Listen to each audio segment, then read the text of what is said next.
BNP যদি ক্ষমতায় আসে, আপনি দেখবেন জামাত আনুষ্ঠানিকভাবে নিষিদ্ধ হওয়ার একটা উদ্যোগ নিতে পারে বিএনপি। হ্যাঁ হ্যাঁ, দর্শক কি বললেন ভদ্রলোক, আরেকবার একটু শুনে আসি। বিএনপি যদি ক্ষমতায় আসে, আপনি দেখবেন জামাত আনুষ্ঠানিকভাবে নিষিদ্ধ হওয়ার একটা উদ্যোগ নিতে পারে বিএনপি। একদম সঠিক কথা বলেছেন। উনি কে জানেন?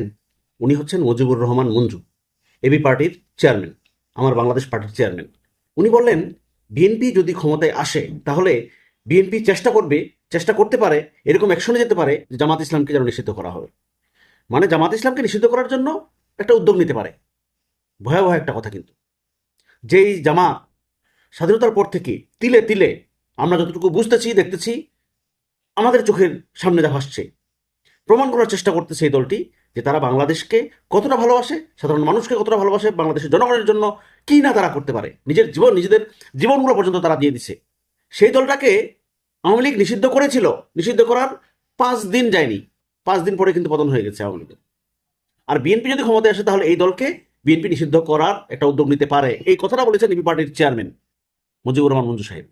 এই বক্তব্য বা এই আশঙ্কা সত্যি হলে হতেও পারে যদি বিএনপি ক্ষমতায় আসে। সিদ্ধান্ত আপনাদের। কি সিদ্ধান্ত নেবেন আপনারা সামনে নির্বাচনে? কাকে ভোট দিবেন আর কাকে নির্বাচন করবেন? দর্শক, এই বিষয়ে আপনার কোনো মন্তব্য থাকলে কমেন্টসে জানান। ধন্যবাদ।